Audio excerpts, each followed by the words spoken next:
Fox News alert now, the Biden administration confirming it is holding back a shipment of 3,500 bombs to Israel over concerns that the weapons could be used in the invasion of Rafah in southern Gaza. Today, CIA Director Bill Burns and the Israeli Prime Minister Netanyahu are reportedly set to hold meetings in Jerusalem as the U.S. looks to help broker a hostage deal and cease fire.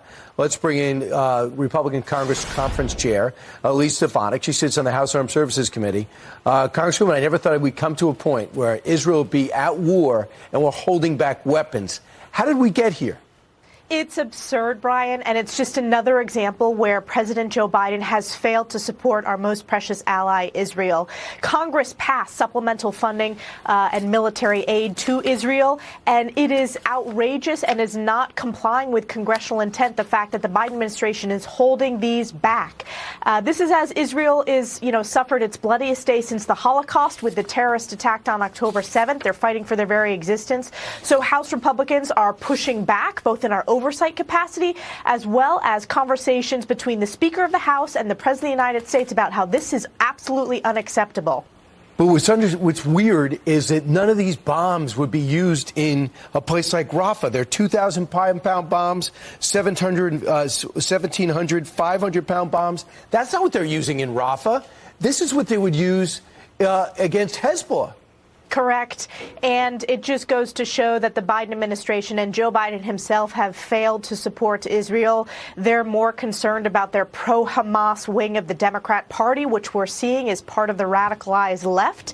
And it's a stark contrast with Republicans who strongly support Israel. And we are going to continue to take that stance. We, again, remember, brought that Israel aid package to the floor multiple times as the Democrat support cratered. So this is one of the reasons why President Trump continues to poll stronger and stronger, because Joe Biden exudes weakness on the world stage, and he's turning his back on our most important ally in the region, Israel. Which is crazy. Can you guys do anything about this? Because Israel should have one focus, wiping out Hamas. Any civilian that dies, it's on Hamas. That's not just me saying that. Senator Fetterman has said that, who happens to be a Democrat, according to last reports. So I'm wondering, why doesn't the president ever say, if we leave the remnants of Hamas there, it's going to be just 18 months, if not earlier, before we have another October 7th? That should be the objective. It should be the objective, Brian, but, this administration, whether it's from the press podium at the White House or the president himself, they have failed to explicitly condemn Hamas. They have failed to call out the fact that Hamas uses civilian shields, and it's a way of their terrorist tactics. That's why they need to be defeated. That's why it's important for us as the United States to stand with Israel. And it was a very solemn moment this past weekend when you heard at the Holocaust Remembrance Ceremony at Yad Vashem, Prime Minister Netanyahu said if Israel has to stand alone, they will. As the United States of America, we should never allow Israel to stand alone. America must stand with Israel. All three leaders, whether it's Netanyahu, Benny Gantz, or Lapid, they all have no problem with the way this war is being conducted. So if they think Netanyahu's the problem, that dog won't hunt. I want to bring it to the other disturbing thing that's happening, the series of protests in over 27 states on about 80 campuses, and that is the civil unrest that we're seeing, the destruction of property and the encampments. You brought up a great question. Are we actually going to forgive the loans, you told the Secretary of Education, of those who are defiling property and security? Listen. The students who are being anti-Semitic, do you want to have the taxpayers pay their loans off? I believe that students who are breaking the law and are disrupting the educational environment should be held to account. Will you commit to ensuring that no student has harassed other students or prevented other students from going to class or broken laws receives any form of student loan forgiveness? We are committed to making sure that campuses are safe.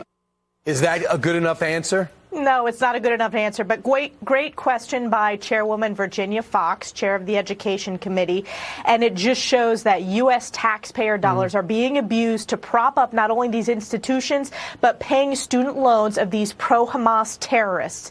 And we should not forgive those student loans. We need to defund these universities that are apologists for pro-Hamas, that support these pro-terrorist professors, and turn a blind eye to these terrorist anti-Semitic students, some of whom are on student visas, those visas need to be revoked. That is why we've expanded our House investigation. So it's going after the appropriations. That would be the funding, going after the visas for the student visas, revoking those immediately, going after the tax-exempt status of these universities. This is a failure of moral leadership, a failure of moral clarity, and we will continue to lead to call this out and hold these schools accountable, which is why this week, for example, we have two very important hearings. One will have the D.C. mayor, Mayor Bowser, for the failure of her she didn't allow the law enforcement to clear the encampment until last night at GW in preparation for the hearing today. Yeah, you notice the timing, Matt. The timing is coincidental, right? Exactly. But that shows the importance of these congressional hearings, because they will not do the right thing until we hold them accountable. Right. And that's why your hearings are so important. That's why your majority in the House is so vital. Yes. Congresswoman, thanks so much. Thanks, Brian.